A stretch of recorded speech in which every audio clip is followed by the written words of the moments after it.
Om Namo Bhagavate Vasudevaya. Om Namo Bhagavate Vasudevaya. Om Namo Bhagavate Vasudevaya. Om Jnanatimirandasya Jnananjana Salakaya Chakshurun Militam Yena Tasmai Sri Gurave Namaha. Sri Chaitanya Manobhistam Stapitam Yena Bhutale Swayam Rupa Kadamahyam Darati Swaparantikam. वन्देऽहं श्रीगुरो श्रीयुतपथकमलं श्रीगुरुन् वैष्णवंश्च श्रीरूपं साग्रजातं सहगणरघुनाथान्वितं तं सजीवं साद्वैतं सावधूतं परिजनसहितं कृष्णचैतन्यदेवं श्रीराधा कृष्णपादान् सहगणललिता श्रीविशाखान्वितंश्च हे कृष्णा करुणा सिन्धो दीनबन्धो जगत्पते गोपेश गोपिका कान्ता राधा कान्त नमोऽस्तु ते तप्त कांचन गौरंगी राधे वृंदावनेश्वरी वृषभानुसुते देवी प्रणमामि हरिप्रिये वाञ्छाकल्पतरुभ्यश्च कृपा सिन्धुभ्यैव च पतितानं पावनेभ्यो वैष्णवेभ्यो नमो नमः नमं विष्णुपदाय कृष्णप्रेष्ठाय भूतले श्रीमते भक्तिवेदान्तस्वामिन् इति नामिने नमस्ते सरस्वते देवे गौरवाणी प्रचारिणे निर्विशेष शून्यवादी पाश्चात्य देशतारिणे जय श्री कृष्ण चैतन्य प्रभु नित्यानंद श्री अद्वैत गदाधर श्रीवासादि गौर भक्त वृंद हरे Krishna Krishna Krishna Hare Hare Hare Ram Ram Ram Hare Hare. Okay, so today we read the chapter 8. Is it 8? 1 second. Yeah, chapter 8. Lord Krishna fights with Banasura. When the 4 months of the rainy season passed, and still Aniruddha had not returned home, all the members of the Yadu family became much perturbed. They could not understand how the boy was missing. Fortunately, one day the great sage Narada came and informed the family about Aniruddha's disappearance from the palace. He explained how Aniruddha had been carried to the city of Shonitapura, the capital of Banasura's empire, and how Banasura had arrested him with the Naga Pasha, even though Aniruddha had defeated his soldiers. This news was given in detail, and the whole story was disclosed. Then the members of the Yadu dynasty, all of whom had great affection for Krishna, prepared to attack the city of Shonitapura. Practically all the leaders of the family, including Pradyumna, Satyaki, Gada, Samba, Sarana, Nanda, Upananda, and Bhadra combined together and gathered 18 Akshauhini military divisions into phalanxes. Then they all went to Shonitapura and surrounded it with soldiers, elephants, horses, and chariots. Banasura heard that the soldiers of the Yadu dynasty were attacking the whole city, tearing down various walls, gates, and nearby gardens. Becoming very angry, he immediately ordered his soldiers, who were of equal caliber, to go and face them. Lord Shiva was so kind to Banasura that he personally came as the commander-in-chief of the military force. Assisted by his heroic sons, Kartikeya and Ganapati, seated on his favorite bull, Nandishvara, Lord Shiva led the fighting against Lord Krishna and Balarama. We can simply imagine how fierce the fighting was. Lord Shiva with his valiant sons on one side, and Lord Krishna, the Supreme Personality of Godhead, and his elder brother, Sri Balaramji, on the other. The fighting was so fierce that those who saw the battle were struck with wonder, and the hairs on their bodies stood up. Lord Shiva was engaged in fighting directly with Lord Krishna. Pradyumna was engaged with Kartikeya, and Lord Balaram was engaged with Banasura's commander-in-chief, Kumbhanda, who was assisted by Kupakarna. Samba, the son of Krishna, was engaged in fighting with the son of Banasura, and Banasura was engaged in fighting with Satyaki, commander-in-chief of the Yadu dynasty. In this way, the fighting was waged. News of the fighting spread all over the universe. Demigods such as Lord Brahma from higher planetary systems, along with great sages and saintly persons, Siddhas, Charanas, and Gandharvas, all being very curious to see the fighting between Lord Krishna and Lord Shiva, and their assistants were hovering over the battlefield in their airplanes. Lord Shiva is called the Bhutanatha, being assisted by various types of powerful ghosts and denizens of the inferno, Bhutas, Pretas, Pramathas, Guhyakas, Dakinis, Pisachas, Kushmandas, Vetalas, Vinayakas, and the Brahma Rakshasas. Of all kinds of ghosts, the Brahma Rakshasas are very powerful. Brahmanas transferred to the role of ghost become Brahma Rakshasas. The Supreme Person of Godhead, Sri Krishna, simply drove all these ghosts away from the battlefield, beating them with his celebrated bow, Sarngadanu.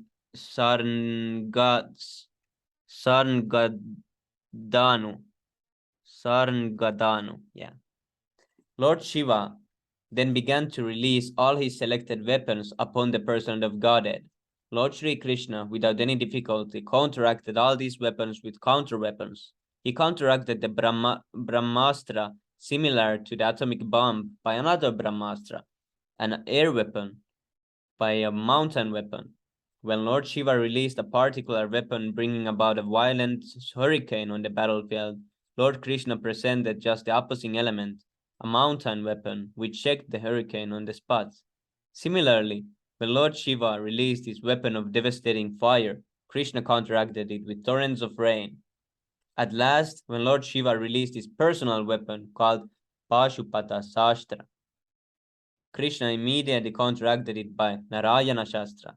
Lord Shiva then became exasperated in fighting with Lord Krishna. Krishna then took the opportunity to release his yawing weapon. When this weapon is released, the opposing party becomes tired, stops fighting, and begins to yawn. Consequently, Lord Shiva became so fatigued that he refused to fight anymore and began to yawn. Krishna was now able to turn his attention from the attack of Lord Shiva to the efforts of Banasura, and he began to kill his personal soldiers with swords and clubs. Meanwhile, Lord Krishna's son, Pradyumna, was fighting fiercely with Kartikeya, the commander-in-chief of the demigods. Kartikeya was wounded in his body, was bleeding profusely. In this condition, he left the battlefield and without fighting anymore rode away on the back of his peacock carrier. Similarly, Lord Balarama was smashing Banasura's commander-in-chief, Kumbanda, with the strokes of his club. Kupakarna was also wounded in this way, and both he and Kumbanda fell on the battlefield. The commander-in-chief being fatally wounded, without guidance, all of Banasura's soldiers scattered here and there. When Banasura saw that his soldiers and commanders had been defeated, his anger only increased. He thought it was wise to stop fighting with Satyaki, Krishna's commander-in-chief, and instead directly attacked Lord Krishna. Now having the opportunity to use his own 1,000 hands, he rushed towards Krishna, simultaneously working 500 bows and 2,000 arrows. Such a foolish person could never measure Krishna's strength. Immediately, without any difficulty, Krishna cut each of Banasura's bows into two pieces and to check him from going further, made his chariot horses lay on the ground. The chariot then broke to pieces. After doing this, Krishna blew his conch Panchajana. Panchajanya. There was a demigoddess named Kotara, who was worshipped by Banasura, and their relationship was as mother and son. Mother Kotara was upset that Banasura's life was in danger, so she appeared on the scene. With naked body and scattered hair, she stood before Lord Krishna.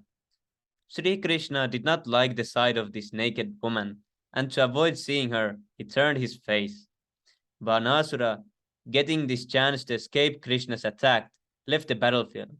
All the strings on his bows were broken, and there was no chariot or driver, So he had no alternative than to return to his city. He lost everything in the battle. Being greatly harassed by the arrows of Krishna, all the associates of Lord Shiva, the hobgoblins, the ghostly bhutas, pretas, and kshatriyas left the battlefield. Lord Shiva then took to his last resort. He released his greatest dead weapon, known as Shivajvara, Shivajvara, which destroys by excessive temperature. It is said that at the end of this creation, the sun becomes 12 times more scorching than usual. This 12 times hotter temperature is called Shivajvara. When the Shivajvara personified was released, he had 3 heads and 3 legs, and as he came toward Krishna, it appeared that he was burning everything into ashes. He was so powerful that he made blazing fire appear in all directions, and Krishna observed that he was specifically coming toward him. As there is a Shivajvara weapon, there is also Narayanajvara weapon. Narayanajvara is represented by excessive cold. When there is excessive heat, one can somehow rather tolerate it, but when there is excessive cold, everything collapses. This is actually experienced by a person at the time of death. At the time of death, the temperature of the body first of all increases to 107 degrees, and then the whole body collapses and immediately becomes as cold as ice. To counteract the scorching heat of this Shivajvara, there was no other weapon but Narayanajvara. Oh, very bold. That's really nice. When Lord Krishna saw that the Shivajvara had been released by Lord Shiva, he had no other resources than to release Narayanajvara. Lord Sri Krishna is the original Narayana and the controller of the Narayanajvara weapon, and the Narayanajvara was released. There was a great fight between the two Jvaras. When excessive heat is counteracted by extreme cold, it is natural for the hot temperature to gradually reduce, and this is what occurred in the fight between Shivajvara and Narayanajvara. Yeah, this they have copied this concept of counteracting a weapon with weapon, a cold weapon, and then the hot weapon. You know, in the Harry Potter also, there is the final scene where Harry Potter is fighting with one kind of spell and the Voldemort is coming with another spell. So they stole this concept from our Krishna book, Rascals. Gradually, Shivajvara's temperature diminished, and Shivajvara began to cry for help from Lord Shiva. But Lord Shiva was unable to help him in the presence of the Narayanajvara. Unable to get any help from Lord Shiva, the Shivajvara could understand that he had no means to escape outside surrendering unto Narayana, Lord Krishna himself. Lord Shiva, the greatest of the demigods, could not help him, what to speak of the lesser demigods, and therefore Shivajvara ultimately surrendered unto Krishna, bowing before him and offering a prayer so that the Lord might be pleased and give him protection. By this incidence of the fight between the ultimate weapons of Lord Shiva and Lord Krishna, it is proved that if Krishna gives someone protection, no one can kill him. But if Krishna does not give one any protection, then no one can save him. Lord Shiva is called Mahadeva, greatest of all demigods. Although sometimes Lord Brahma is considered the greatest of all demigods because he can create, whereas Lord Shiva can annihilate the creations of Brahma. But both Lord Brahma and Lord Shiva act only in one capacity. Lord Brahma can create and Lord Shiva can annihilate, but neither of them can maintain. Lord Vishnu, however, not only maintains, but he creates and annihilates also. Factually, the creation is not affected by Brahma, because Brahma himself is created by Lord Vishnu. Lord Shiva is created of or born of Brahma. The Shivajvara thus understood that without Krishna or Narayana, no one could help him. He therefore rightly took shelter of Lord Krishna and with folded hands began to pray as follows. My dear Lord, I offer my respectful obeisances unto you because you have unlimited potencies. No one can surpass your potencies and thus you are the Lord of everyone. Generally, people consider Lord Shiva to be the most powerful personality in the material world, But Lord Shiva is not all-powerful. You are all-powerful. This is factual. You are the original consciousness or knowledge. Without knowledge or consciousness, nothing can be powerful. A material thing might be very powerful, but without the touch of knowledge or consciousness, it cannot act. A material machine may be very gigantic and wonderful, but without the touch of someone conscious and in knowledge, the material machine is useless for all purpose. My lord, you are complete knowledge, and there is not a pinch of material contamination in your personality. Lord Shiva may be a powerful demigod because of his specific power to annihilate the whole creation, and similarly, Lord Brahma may be very powerful because he can create the entire universe, but actually neither Brahman nor Lord Shiva is the original cause of this cosmic manifestation. You are the absolute truth, the supreme Brahman, and you are the original cause. The original cause of the cosmic manifestation is not the impersonal Brahman effulgence. That is, impersonal Brahman effulgence is resting on your personality, as is confirmed in the Bhagavad Gita. The cause of the impersonal Brahman is Lord Krishna. This Brahman effulgence is likened to the sunshine which emanates from the sun globe. Therefore, impersonal Brahman is not the ultimate cause. The ultimate cause of everything is the supreme eternal form of Krishna.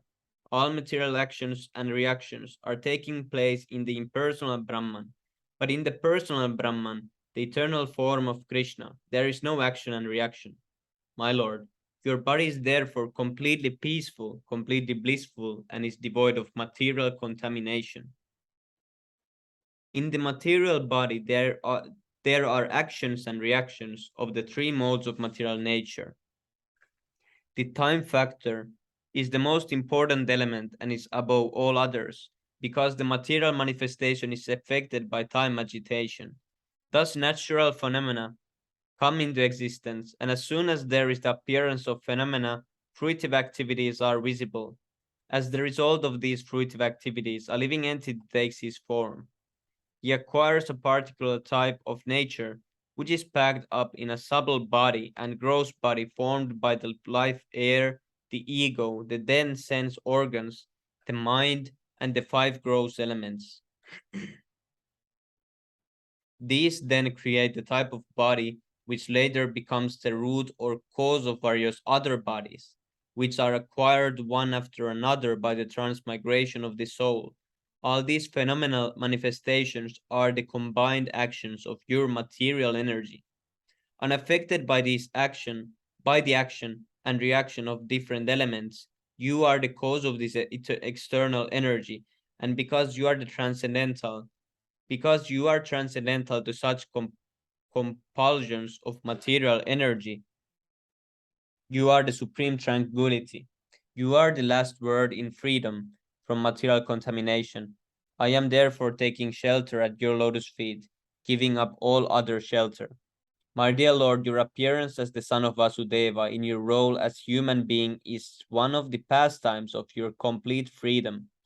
To benefit your devotees and to vanquish the non-devotees, you appear in multi-incarnations. All such incarnations descend in fulfillment of your promise in the Bhagavad Gita, that you appear as soon as there are discrepancies in the system of progressive life. When there are disturbances by irregular principles, my dear Lord, you appear by your internal potency. Your main business is to protect and maintain the demigods and spiritually inclined persons and maintain the standard of material law and order. Simultaneously to the maintenance of such love and order, your violence to the miscreants and demons is quite befitting. This is not the first time you have incarnated. It is not to be understood that you have done so many. It is to be understood that you have done so many times before. My dear Lord, I beg to submit that I have been very greatly chastised by the release of your Narayanashvara. This is certainly very cooling, yet at the same time very severely dangerous and unbearable for all of us. My dear Lord, as long as one is forgetful of Krishna consciousness, driven by the spell of material desires and ignorant of the ultimate shelter at your lotus feet, one who has accepted this material body becomes disturbed by the three miserable conditions of material nature. Because one does not surrender unto you, he therefore continues to suffer perpetually. After hearing the Shivajvara, Lord Krishna replied, O three-headed one, I am pleased with your statement. Be assured there is no more suffering for you from the Narayanashvara. Not only are you now free from fear of Narayanashvara, but anyone in the future who simply recollects this fight between Sivajvara and Narayanashvara will also be freed from all kinds of fearfulness. After hearing the Supreme Person of Godhead, the Sivajvara offered his respectful obeisances unto his lotus feet and left. In the meantime, Banasura, somehow rather, recovered from his setbacks and, with rejuvenated energy, returned to fight. This time, Banasura appeared before Lord Krishna, who was seated on his chariot with different kinds of weapons in his 1,000 hands. Banasura was very much agitated. He began to splash his different weapons, like torrents of rain, upon the body of Lord Krishna. When Lord Krishna saw the weapons of Banasura coming at him, like water coming out of strainer, he took his sharp-edged Sudarshan disc and began to cut off the demons 1,000 hands one after another, just as a gardener trims the twigs of a tree with sharp cutters. When Lord Shiva saw that his devotee Banasura could not be saved even in his presence, he came to his senses and personally came before Lord Krishna and began to pacify him by offering the following prayers.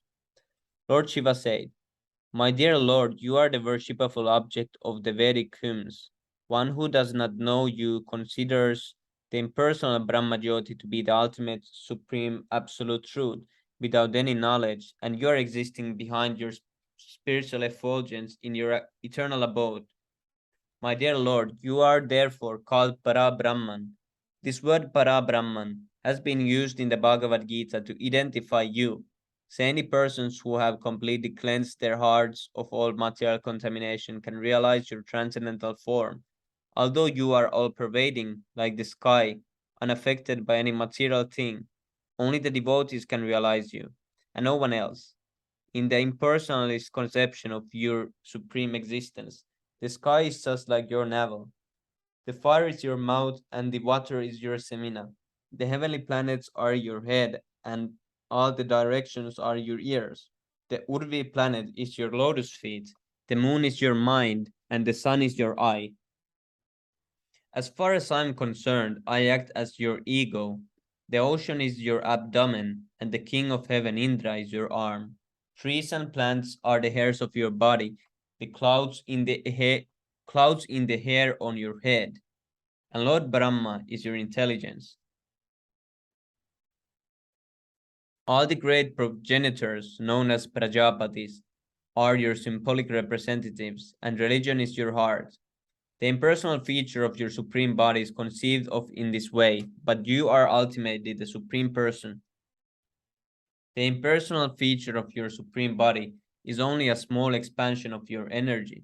You are likened to the original fire, and the expansions are your light and heat. Lord Shiva continued, My dear Lord, although you are manifested universally, different parts of the universe are the different parts of your body, and by your inconceivable potency, you can simultaneously be both localized and universal.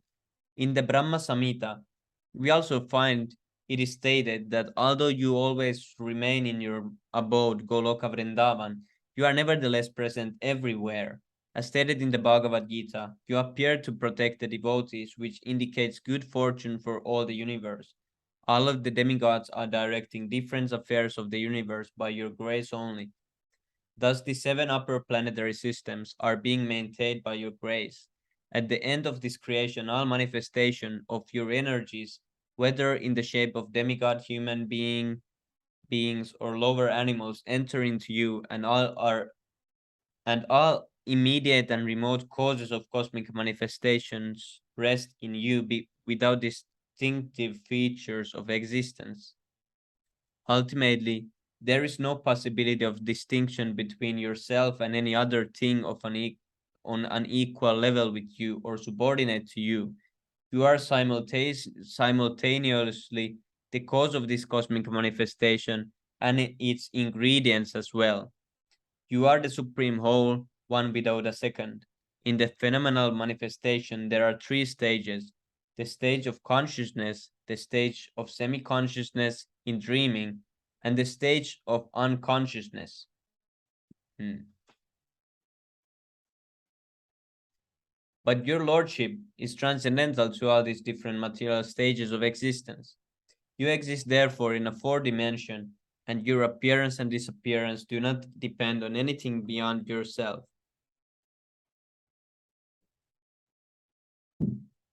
You are the supreme cause of everything, but for yourself there is no cause. You, you yourself cause your own appearance and disappearance. Despite your transcendental position, my lord, in order to show your six opulences and advertise your transcendental qualities, you have appeared in your different incarnations: fish, tortoise, boar, Nrsimha, Keshava, etc. By your personal manifestation, and you have appeared as different living entities by your separate manifestations. By your internal potency, you appear as the different incarnations of Vishnu, and by your external potency, you appear as the phenomenal world. Because it is a cloudy day to the common man's eyes, the sun appears to be covered. But the fact is that because the sunshine creates the cloud, even though the whole sky is cloudy, the sun can never actually be covered. Similarly, the less intelligent class of man claims that there is no God, but when the manifestation of different living entities and their activities is visible, enlightened persons see you present in every atom and through the via media of your external and marginal energies. Your unlimited potential activities are experienced by the most enlightened devotees, but those who are bewildered by the spell of your external energy identify themselves with this material world and become attached to society, friendship, and love. Thus they embrace the threefold miseries of material existence and are subjected to the dualities of pain and pleasure. They are sometimes drowned in the ocean of attachment and sometimes taken out of it. My dear Lord, only by your mercy and grace can the living entity get the human form of life, which is a chance to get out of this miserable condition of material existence. However, a person who possesses a human body but who cannot bring the senses under control is carried away by the waves of sensual enjoyment. As such, he cannot take shelter of your lotus feet and thus engage in your devotional service. The life of such a person is very unfortunate, and anyone living such a life of darkness is certainly cheating himself and thus cheating others also. Therefore, human society without Krishna consciousness is a society of cheaters and the cheated. My lord, you are actually the dearmost super soul of all living entities and the supreme controller of everything. The human being who is always illusioned is afraid of ultimate death. A man who is simply attached to sensual enjoyment voluntarily accepts the miserable material existence and thus wanders after the will-o', the wisp of sense pleasure. He is certainly the most foolish man, for he drinks poison and puts aside the nectar.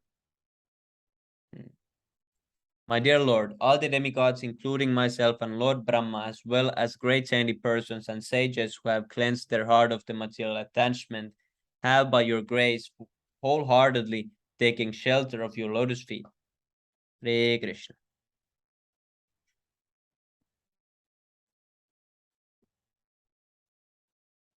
Oh, Bhagaram Prabhu left. He just was here and then. Okay, Pranjal Prabhu, you can also read if you want. There you go.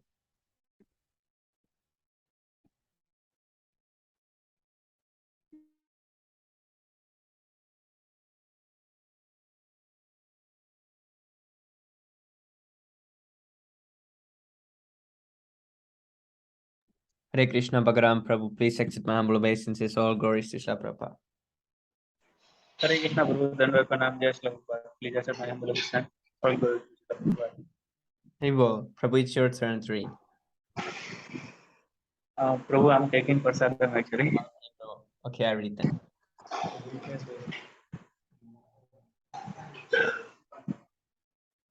Get it?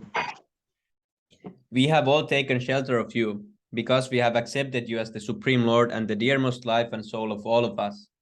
You are the original cause of this cosmic manifestation. You are its supreme maintainer, and you are the cause of its dissolution also. You are equal to everyone, the most peaceful, supreme friend of every living entity. You are the supreme worshipful object for every one of us. My dear Lord, let us always be engaged in your transcendental loving service so that we may get free from this material entanglement. Lastly, my lord, I may inform you that this Banasura is very dear to me. He has rendered very valuable service unto me. Therefore, I want to see him always happy. Being pleased with him, I have given him the assurance of safety.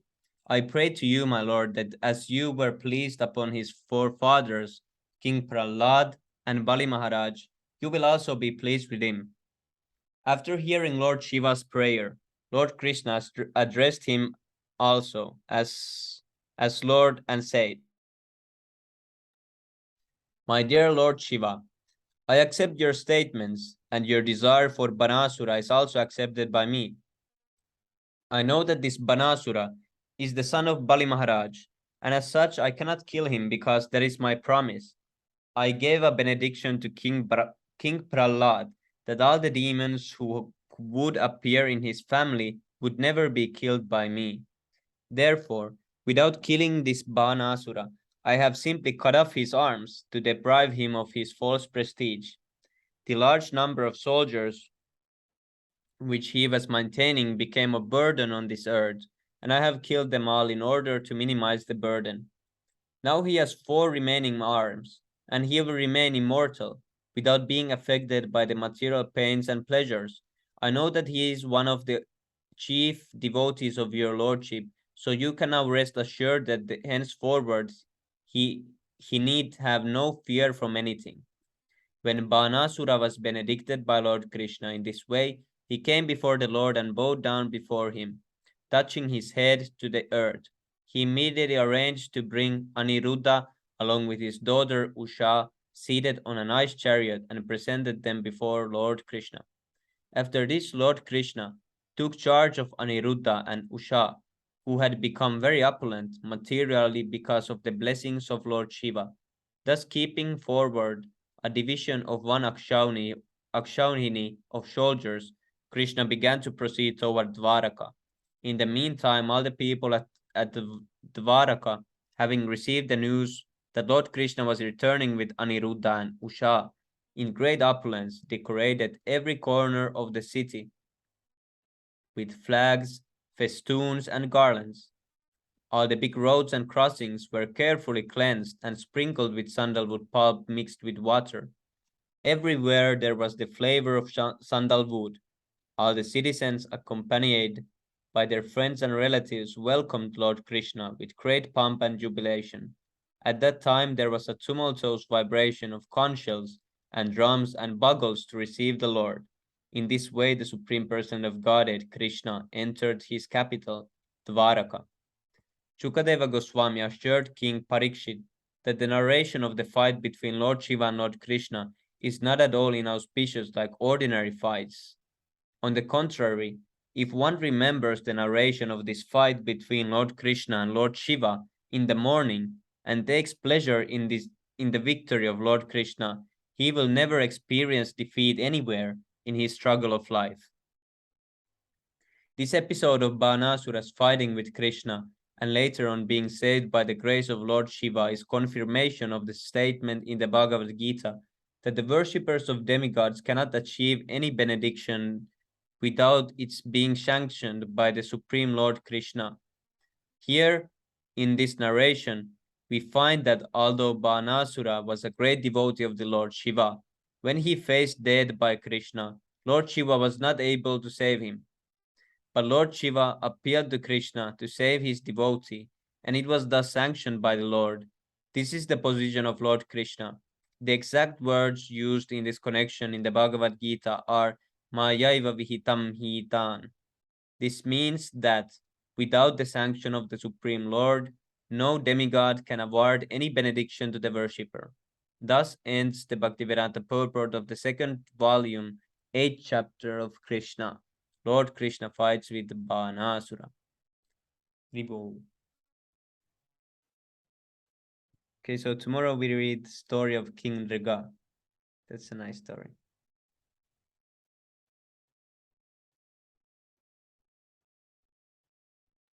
Hare Krishna, Prabhu. Hare Krishna.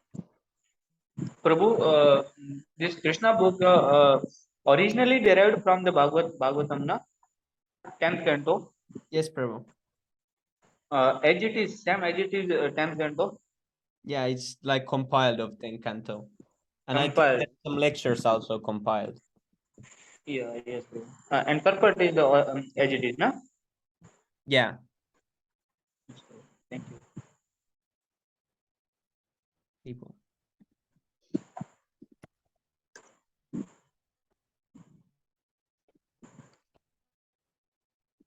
Okay, let's read 6 prayers. चेतो दर्पणमार्जनं भवमहादावाग्निर्वापनं श्रेयः कैरवचन्द्रिका वितरणं विद्यावादुजीवनम् आनन्दं बुद्धिवर्धनं प्रतिपदं पूर्णामृतस्वादनं सर्वात्मा स्नपनं परं विजयते श्रीकृष्णसङ्कीर्तनम् नाम नाम अकारी बहुधा निज सर्वशक्ति तत्र पिता नियमितः स्मरणे न कलह एतादृशी तो कृपा भगवान ममापि दुर्दैवम् ईदृशम् यः जानामि नानुग्रह. Hari Bol, Manu Prabhu came. Granada peace in Chena, Toro a peace in Hishuna, Amanina Amanadena, Kirtaniya Sadahari. Hey, now that Manu Prabhu came, we need to abort the Sixasta comparison. We need to read one more chapter, okay? Haribol. Haribol. Okay, Prabhu, you can continue of the 9th chapter. Hey, Prabhu. My humble obeisances to Krishna Prabhupada. Please accept my humble obeisances. All glories to Shri Prabhupada. I just got pulled over real quick. I'm driving right now. Yeah, just give me a moment. I'll pull over. Okay, Prabhu. Very Hey, boy. It's very nice to hear your voice again, Prabhu. Yes, same, Prabhu. How is driving after a long time? Do you still know how it works? Like, it feels nice now. Like when I was in the process of like getting my things in order, Prabhu, like I was like I wasn't even sure if I was gonna make it. But Yeah. Krishna made it rain. Yes, Prabhu. So it feels nice, John. You didn't show anything even much. No. The judge he was just, you know, he just believed at that point, and at that point I was free. Yes. So like I'm gonna be selling this car because I'm gonna be using that money for my stay in the Philippines. Yes, bro. Nimani Taiparu gave me that idea to sell my car. So my brother, he's looking for a car conveniently. His car got smashed last month, so it's very Yes, very convenient. So I told him I'll sell you this car. He doesn't even know it's my car. I told him, oh, some guy is selling a Toyota for $1,000, and he's like, oh, really, $1,000? I showed him a picture of my car, but he forgot what my car looked like. Yes, bro. Yeah, that's so nice. he's like, oh, this car looks very nice. Some guy selling a car. He's gonna be so surprised when I drive up to his house and I say, yes, I'm the seller. Yes, Give me $1,000. Okay, I pulled over, so I'm ready. Okay, Haribol. Hey, Bo. The story of King Nergal. Once the family members of Lord Krishna, such as Samba, Pradyumna, Charupanu Gada, all princes of the Yadu dynasty, went for a long picnic for the forest near Dwarka. In the course of their excursion, all of them became thirsty, and so they began to try to find out where the water was available in the forest. When they approached a well, they found there was no water in it. But on the contrary, within the well was a wonderful living entity. It was a large lizard, and all of them became astonished to see such a wonderful animal. They could understand that the animal was trapped and could not escape by its own efforts. So, out of compassion, they tried to take the large lizard out of the well. Unfortunately, they could not get the lizard out, even though they tried to do so in many ways. Once the princes returned home, their story narrated before Lord Krishna. Lord Krishna is the friend of all living entities. Therefore, after hearing the appeal of his sons, he personally went to the well and easily got the great lizard out simply by extending his left hand. Immediately uh, upon being touched by the hand of Lord Krishna, that great lizard gave up its former shape and appeared as a beautiful demigod, an inhabitant of the heavenly planets. His bodily complexion glittered like molten gold. He was decorated with fine garments. He wore costly ornaments around his neck. How the demigods had been obliged to accept the body of a lizard was not a secret to Lord Krishna. But still, for the others' information, the Lord inquired, "My dear fortunate demigod, now I see that your body is so beautiful and lustrous. Who are you? We can guess that you are one of the best demigods of the heavenly planets. All good fortune to you. I think that you are not meant to be in this situation. It must be due to the result of your past activities that you have been put into the species of lizard life. Still, I want to hear from you how you were put in this position. If you think that you can disclose the secret, then please tell us your identity." Actually, the large lizard was King Nergar. When he was questioned by the Supreme Personality of Godhead, he immediately bowed down before the Lord, touching the ground, the helmet and his head on his head, which was dazzling as the sun. In this way, he first of all offered his respectful obeisances unto the Supreme Lord. Then he then said, "My dear Lord, I am the son of Isvaku. I am King Nergar. You have if you have ever taken account of all charitably disposed men, I'm sure that you have heard my name. My Lord, you are the witness. You are aware of every bit of work by the living entities, past, present, and future. Nothing can be hidden from your eternal cognizance. Still, you have ordered me to explain my history, and I shall therefore narrate the full story." King Nagar proceeded to narrate the history of his degradation caused by his karmakanda activities. He was very charitably disposed, and had given away so many cows that he had, and that he said that the number was equal to the amount of the dust on earth, the stars in the sky, and the rainfall. According to the Vedic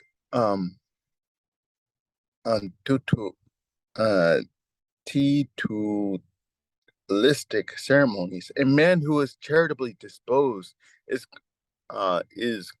commanded to give cows to the brahmanas. From King Nergar's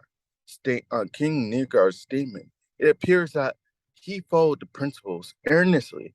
However, as a result of slight discrepancy in his action, he was forced to take birth as a lizard. Therefore, it is recommended by by the Lord in the Bhagavad Gita that one who is charitably disposed and desires to derive the benefit of his charity should offer his gifts to please Krishna. To give in charity means to perform pious activities. As a result of pious activities, one may be elevated to higher planetary systems, but promotion to the heavenly planets is no guarantee that one will never fall down. Rather, for the example of King Nergal, it is definitely proved that the fruit of activities, even if they're very pious, cannot give eternal blissful life. As stated in the Bhagavad Gita, the result of work, either pious or impious, is sure to bind a man unless it is discharged as yajna on behalf of the personality of Godhead. King Nergar continued to say that the cows given in charity were not ordinary cows. Each one was very young and had given birth to only one calf. They were full of milk, very peaceful and healthy. All the cows were purchased with money and had been earned legally. Furthermore, their horns were gold plated, their hooves were bedecked with silver plates, and they were covered with silken wrappers, which were embroidered with pearls and necklaces. He stated that these valuable decorated cows were not given to any worthless person, but distributed to the first class brahmanas, whom he had also decorated with nice garments and gold ornaments. The brahmanas were well qualified. None of them were rich, and their family members were always in want for the necessities of life.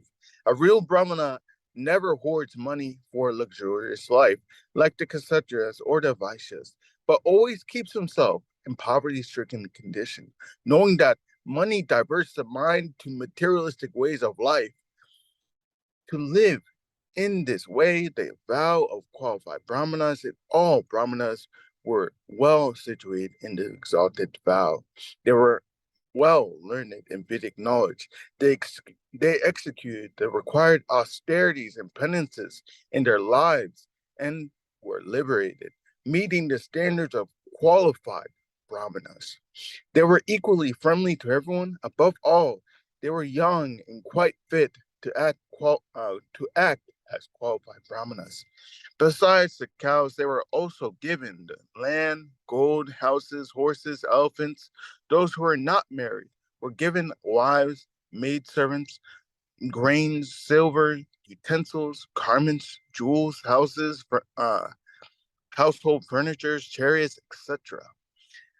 This charity is nicely performed as sacrifice according to the Vedic rituals. The king also stated that not only had he bestowed gifts of the brahmanas, but had performed other pious activities such as digging a well, planting trees alongside the road, and installing ponds on the highway. Wow, that sounds amazing. The king continued, in spite of all this, unfortunately, one of the brahmanas' cows changed um, changed to uh chanced yeah chant chanced to enter amongst my other cows. Not knowing this, I again gave it in charity to another brahmana. As the cows was being taken away by the brahmana, the former master claimed it as his own, stating, this cow was formerly given to me. Oh, so how is it that you are taking it away? Thus, there was arguing and fighting between the two brahmanas, and they came before me and charged that I have taken back a cow that I had previously given in charity. To give something to someone and then take it away is considered a great sin, especially in dealing with brahmana, with a brahmana. When both the brahmanas charged with charged the king with the same complaint, who was simply puzzled as to how it happened. Thereafter, with great humility, the king offered each of them 100,000 cows in exchange for the one cow that was causing the fighting between them. He prayed to them that he was their servant and that there had been some mistake. Thus, in order to rectify it, he prayed that they would be very kind upon him and accept his offer in exchange for the cow. The king fervently appealed to the Brahmanas not to cause his downfall into hell because of his mistake. A Brahmana, a Brahmana's property is called Brahma Swa, uh, and according to Manu's law, it cannot be acquired even by the government. Both Brahmanas insisted that the cow was theirs and could not be taken back under any condition. Any condition. Neither of them agreed to exchange it for 100,000 cows. Thus, disagreeing with the king's proposal, both Brahmanas left the place in anger, thinking that their lawful position had been usurped. After this incident, when the time came for the king to give up his body, he was taken before Yamraj, the superintendent of death. Yamraj asked him whether he wanted to first enjoy the results of his pious activities or first suffer the results of his impious activities. Yamraj also hinted that since the king had executed so many pious activities and charities, the limit of Nergar's enjoyment would be unknown to him. There was partially no end to the king's material happiness, but in spite of this hint, in spite of this hint, he was bewildered. He decided to first suffer the results of his impious activities and thus to accept the results of his pious activities. Therefore, Yamraj immediately turned him into a lizard. King Nirgar had had remained in the well as a big lizard for a long time. He told Lord Krishna, in spite of being put into the degraded condition of life, I simply thought of you, my dear Lord, and my memory was never vanquished. It appeared that it appears that from these statements of King Nirgar, that persons who follow the principles of fruit activities and derive material benefits are not very intelligent, being the given being given the choice by the superintendent of death, Yamraj. King Nirgar could have first accepted the results of his pious activities. Instead, he thought it would be better to first receive the effects of impious activities and then enjoy the effects of pious activities without disturbance. On the whole, he had not developed Krishna consciousness. The Krishna conscious person develops love of God, Krishna, not for pious or impious activities. Therefore, he is not subject to the results of such actions. As stated in the Brahma Samhita, a devotee, by the grace of the Lord, does not become subjected to resultant reactions of fruitive activities. Somehow or other, as a result of his pious activities, King Nirgar had inspired to see the Lord. He continued to say, my dear Lord, sorry, my dear Lord, I, I had a great desire to someday I might be able to see you personally. I think that my tendency to perform ritualistic charitable activities, combined with the great desire to see you personally, has has enabled me to retain the memory of who I was in my former life, even though I became a lizard. Such a person who remembered his past life is called Jati uh, Samara. Jati Samara. My dear Lord, you are the super soul seated in everyone's heart. That there are many great mystic yogis who have eyes to see you through the Vedas and Upanishads in order to achieve the elevated position of being equal in quality of you with you.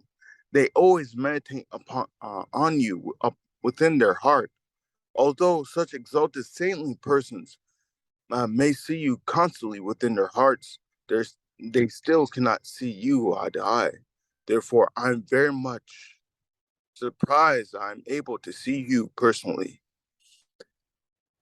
I know that I was engaged in so many activities, especially as king. Although I was in the midst of luxury and opulence, and I was subjected to such of the of so much happiness and just miseries of material existence. I'm so fortunate to see you personally. As far as I know, when one becomes liberated from material existence, he can see you in this way. When King Nergal elected to receive the results of his impious activities, he was given the body of a lizard because of the mistake of pious activities, because of the mistakes in his pious activities. Thus, he could not directly convert the higher status of life. Uh, he could not directly convert it to higher status of life, like a great demigod. However, along with his pious activities, he thought of Krishna, so he was quickly released from the body of the lizard and was given the body of a demigod. By worshiping the Supreme Lord, those who desire material opulence are given the bodies of powerful demigods. Sometimes these demigods can see the Supreme Personality of Godhead eye to eye. But when they're still not eligible to enter into the spiritual kingdom, the Vaikuntha planets, however, uh, However, if the demigods continue to become devotees of the Lord, the next chance they'll get, they'll enter into Vaikuntha planets. Having attained the body of demigods, King Nirga continued to be to remember everything said. My dear Lord, you are the supreme. My dear Lord, you are the supreme Lord, and are worshipped by all demigods. You you are not one of the living entities, but you are the supreme person, Purushotama. You are the source of all happiness to all living entities. Therefore, you are known as Govinda. You are the Lord of those living entities who accepted a material body and those who have not yet accepted a material body. Among the living entities who have not accepted the material bodies are those who are hovering in the material world as evil spirits or living in a ghostly atmosphere. However, those who live in the spiritual kingdom, Vaikunthas, Vaikuntha lokas, have bodies that are not made of material elements. You are my Lord, infallible. You are the supreme, the purest of all living entities. You are living in everyone's heart.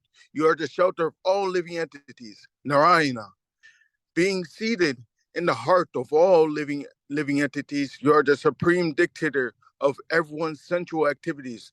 Therefore, you are called Rishikesha.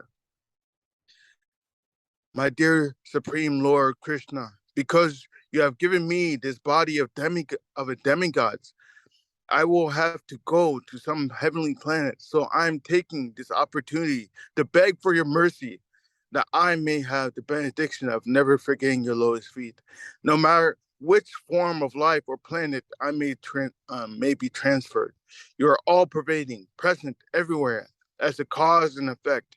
You are the cause of all causes and the potency and power. You are unlimited. You are absolute truth, the supreme personality of Godhead, and the supreme Brahman. I am therefore, I therefore offer my respectful obeisances unto you again and again.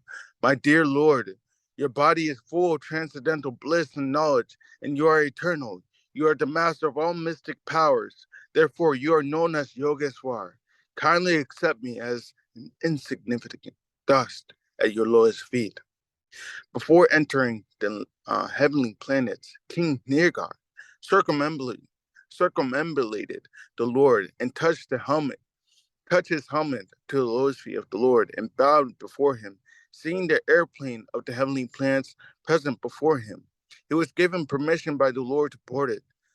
After the departure of King Nergar, Lord Krishna expresses appreciation for the king's devotion to the Brahmanas, as well as the charitable disposition and his performance of Vedic rituals. Therefore, it is recommended that if one cannot directly become a devotee of the Lord, one should follow the Vedic principles of life. This will enable him one day to see the Lord by being promoted either directly to the spiritual kingdom or indirectly to the heavenly kingdom, where he has hope of being transferred to his spiritual planets.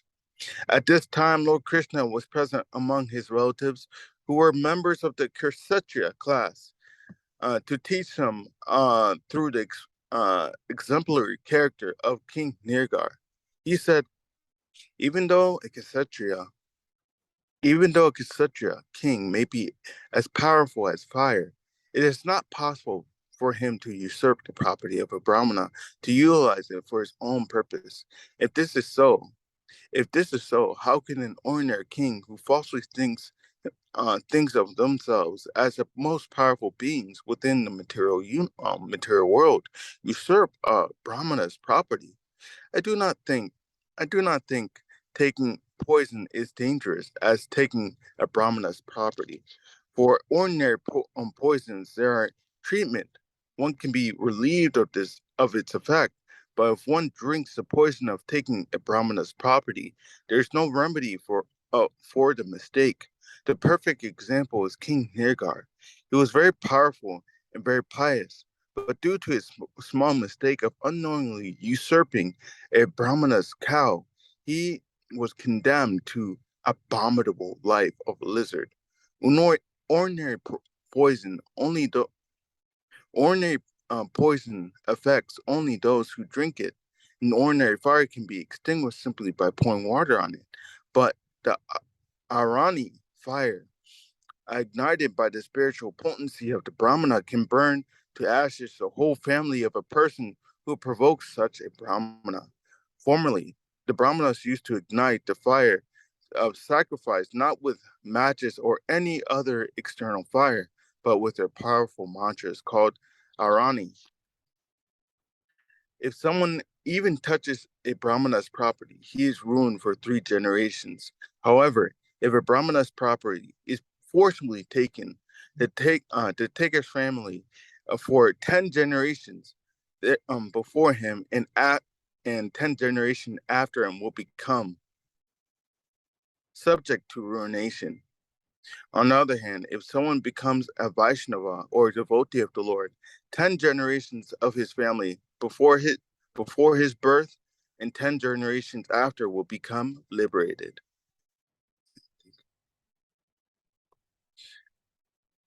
Yara Prabhu, yeah, it's been a long time. Very well. Lord Krishna continued, if some foolish king who is puffed up by his wealth, prestige, and power wants to usurp a Brahmana's property, it should be understood that such a king is clearing his path to hell. He does not know how much he has to suffer for such unwise action. If someone takes away the property of a very liberal Brahmana who is encumbered by the large dependent family, then such a usurper is put into hell, known as Kumpipaka. Not only is he put into this hell, but his family members also have to accept such a miserable condition of life. A, a person who has taken away taken a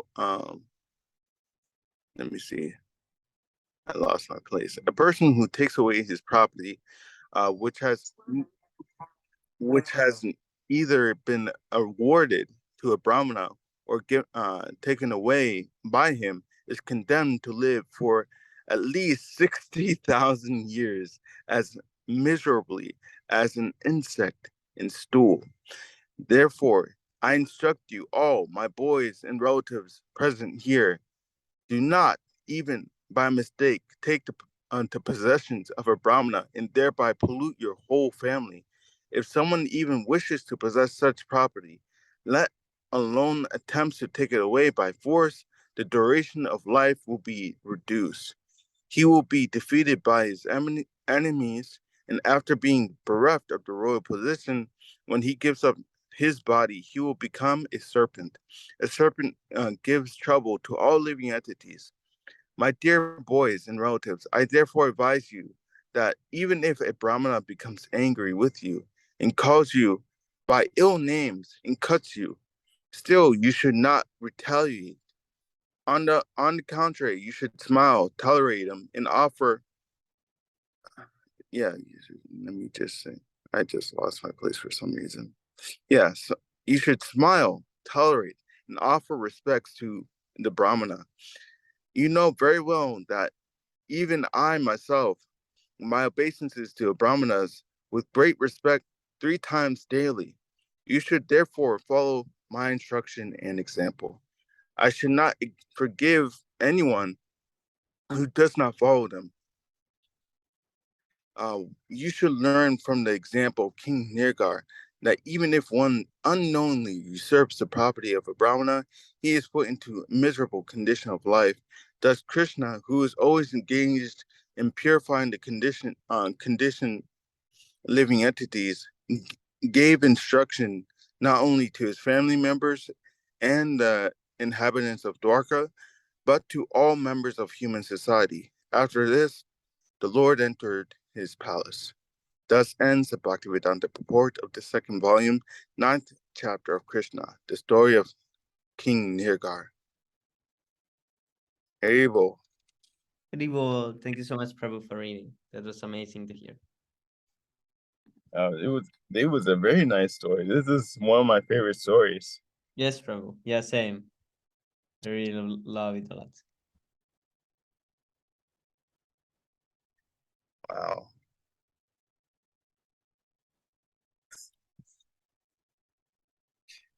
It's very convenient that it's very convenient that you're on this chapter. Yeah, yes, Prabhu. I was also thinking about this. And yeah, even the king, he tried to give them 100,000 cows each, and the Brahmanas didn't accept it. He was trying everything. He was really humble.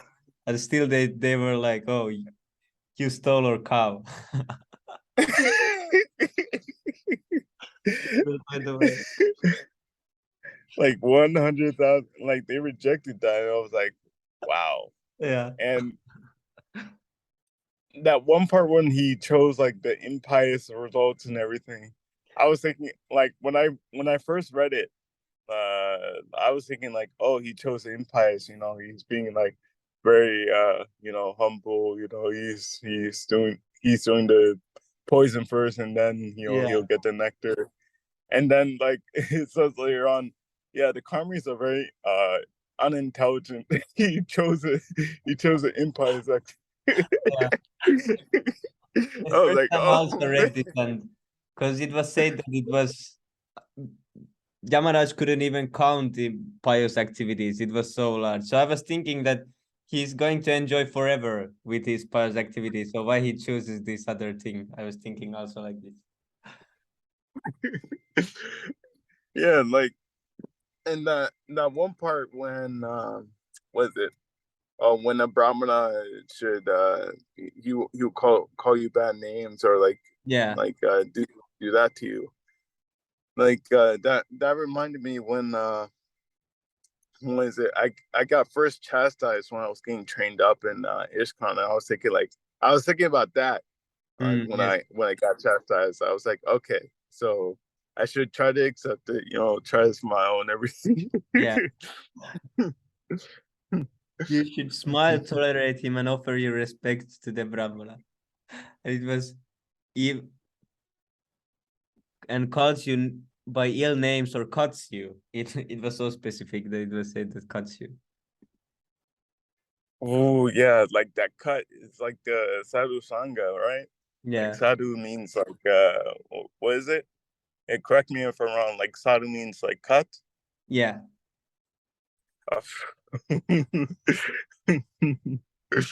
Wow. Yeah, that's a nice connection. Yes, Prabhu. Yeah, that's nice. Rivo. Shashaskam able. Next chapter is gonna be Lord Balaram visits Vrindavan. Yeah, like the second volume, I had completely forgotten that there was this story that we just read, like the last chapter. It was about Lord Shiva fighting. It was Krishna fights Banasura, and this Banasura was devotee of Lord Shiva, and there was fight between Krishna and Lord Shiva. I had completely forgotten this, and there was Shiva. What was the weapon name? There is once again. It was like a fire demon that you summoned, right? There was like two weapons. There was Shiva Raja, something like this. Wait, it's here. Yeah, there was Naranajvara and Shivajvara. And the two weapons, they were persons, and the two weapons started to fight. And this Shivajvara weapon, it was hot weapon, and Narayanajvara weapon is cold weapon. And then they fight, and always the cold wins it was said that the cold wins the hotness, that eventually the cold will drive out the hot. So this way the Shivajvara weapon lost, and then the weapon offered prayers to Lord Krishna. And then he fought with Lord Shiva, and Lord Shiva also, Lord Krishna used this weapon called Yavning weapon, and then he used it was so funny. Then Lord Shiva became so tired that he became just Yavan and was like, "Oh, I don't wanna. I'm too tired to fight." And at that time, then Krishna started to fight with Banasura and his demons, where Lord Shiva was so tired. And then at the end, Lord Shiva offers also prayers to Lord Krishna. And I had completely forgotten that there was this. Wow. Wow. My dear Lord, I offer my. Yeah, here the Shivajvara thus understood that without Krishna or Narayana, no one could help him. Even the weapon of Shiva was understood.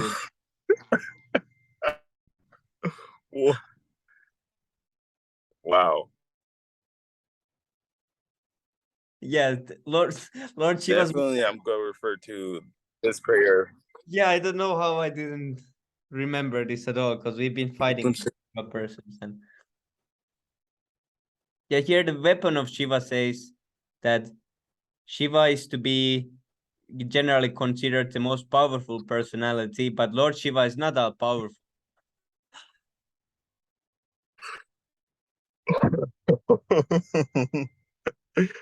This is a perfect reference. I can look at this verse. Like, see, even Lord Shiva's weapon, even. Yeah. And then it was explained that Brahma can only create and Lord Shiva can only destroy, but it was said that Vishnu is he's only one who can maintain, and also he's the one who destroys and creates, who causes these. And then it was said that because Lord Shiva was born out of Lord Brahma, and Lord Brahma was born out of Krishna, so they are the cause. Even like that, it is Krishna, because they all eventually they come from Krishna. Oh yes, that's a good point actually. Like the other day, like I saw like a short where this Hindu Datwa or something, I forgot what they're called. Yeah. Hindu or something. He was like getting debated by like some Muslim and everything. And they were saying like, you know, like how can you accept the demigods if you say that they're all coming from, you know, one source, Brahman and everything. And then somehow or other, like he came to a conclusion that he rejected all demigods or something. He's like, and they can't even like come to that basic understanding of what you were saying. Yes, Prabhu. Is like Chinta Beta Beta Tafa. They don't even have that like understanding. Yeah.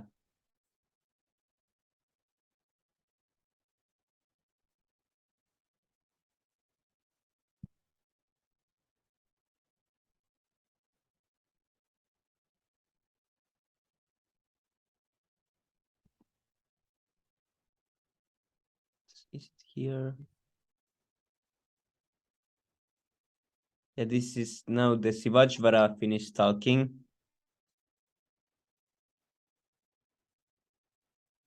And then Banasura recovered and returned to fight.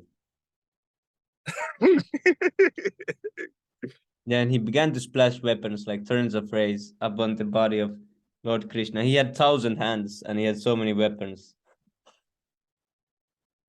Oof. Oh yeah, and this is what Krishna does. I forgot. He took the Sudarshan disc and he didn't kill the demon, but he began to cut off the demon's 1,000 hands, one after another, just as a gardener trims the twigs of that tree with sharp cutters. So he trimmed the bush. Wow.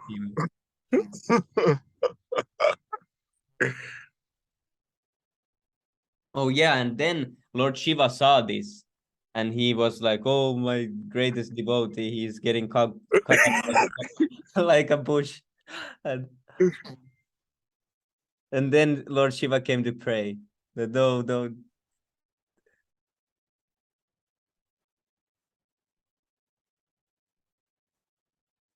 Wow.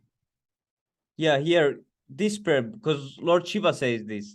I don't remember which verse this is in Bhagavatam, but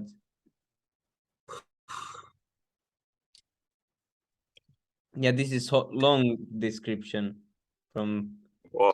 like see Lord Shiva gives explanation why Krishna is the supreme.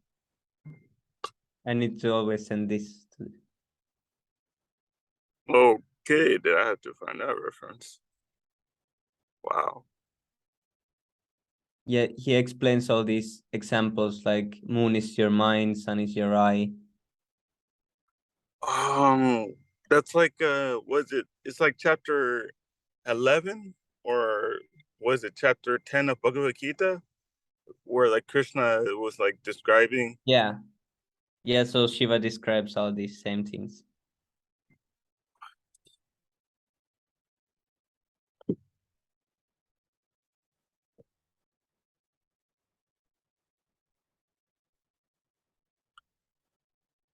What?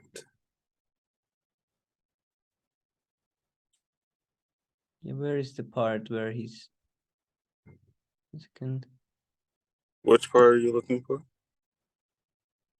where he talks about Banasura? Oh, Banasura.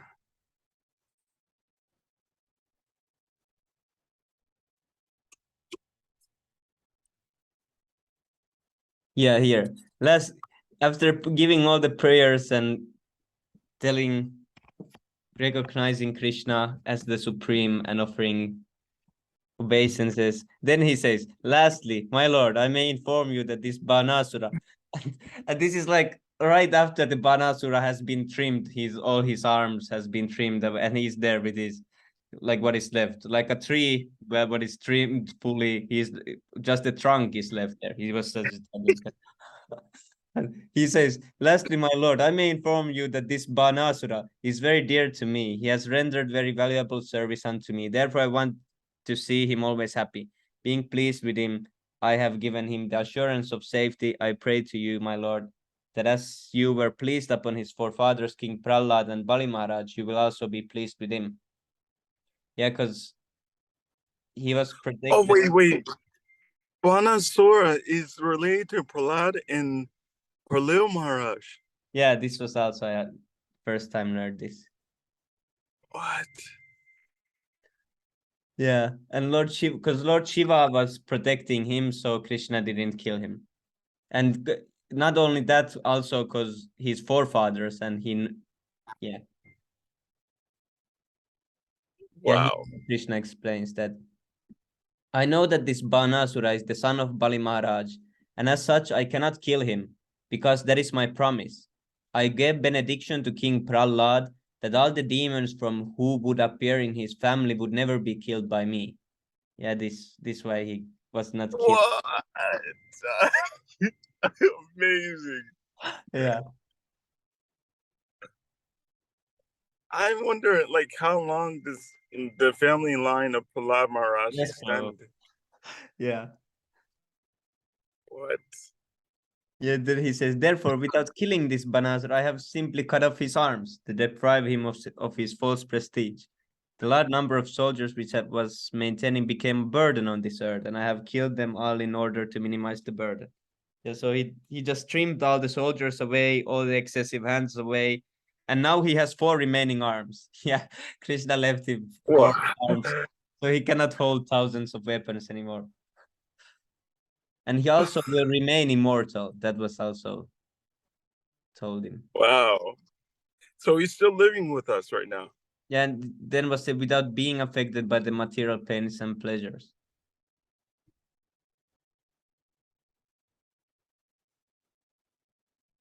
So Banasaur is like, he's still living with us, huh? I'm not sure what happened to him after. Like, I was hearing there's like several like people who are like immortal. Yes, probably. Like I forgot who it was. I think Asfatama is one of the immortal. Like he's like cursed to be immortal or something. Oh, yes, Prabhu. Yeah, then after telling this that that Banasura doesn't have to be fearful, or Shiva doesn't have to be fearful that Banasura will be killed. And then Krishna took his chariot and left the place. He just straight up left. Yeah. He went back to Dwaraka. Evil. With Aniruddha and Usha. Aniruddha. Krishna's son. Aniruddha and Usha. Wow.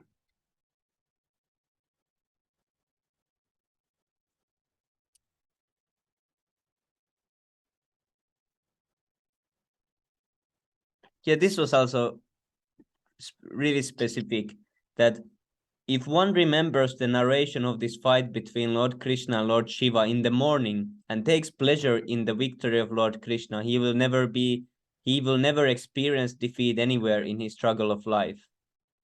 Whoa. Remembers in the morning and takes pleasure in the victory of Lord Krishna.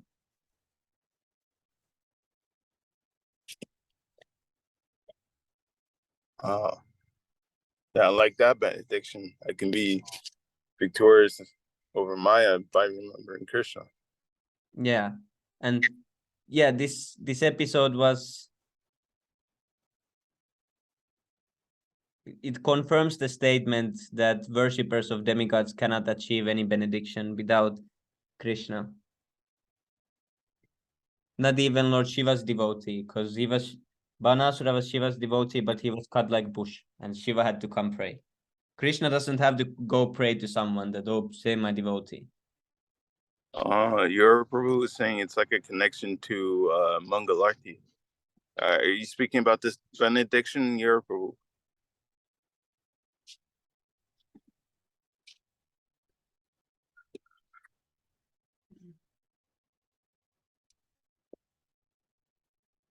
Yeah, here say when Lord Shiva was not able to save him.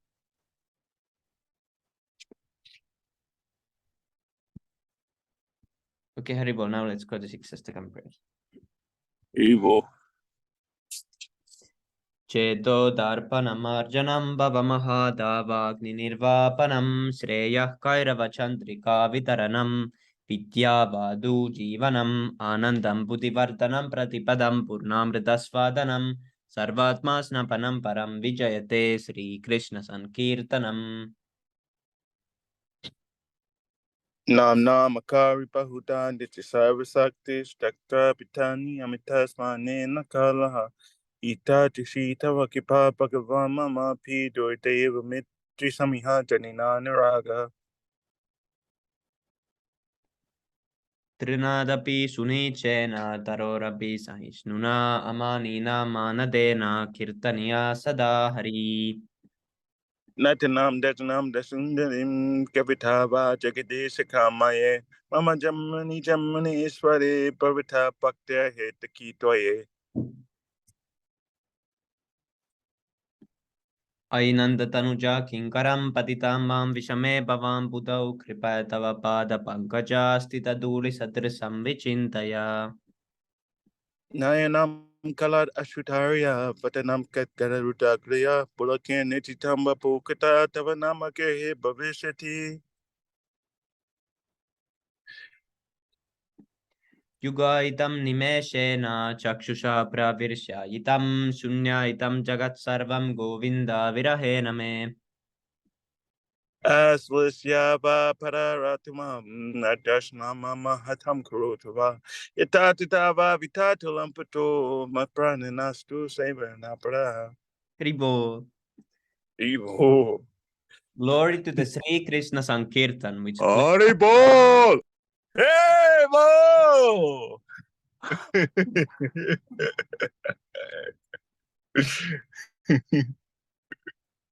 Okay, translation.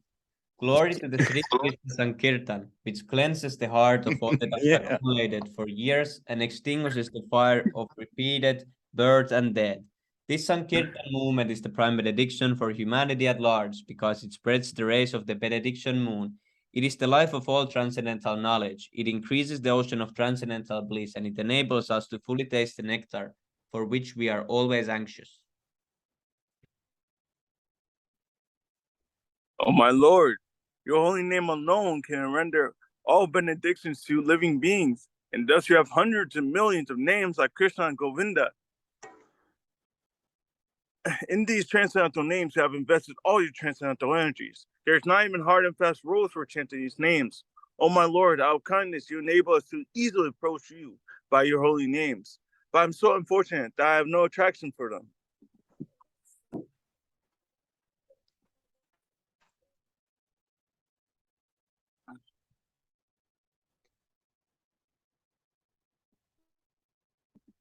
One should chant the holy name of the Lord in a humble state of mind, thinking oneself lower than the straw in the street.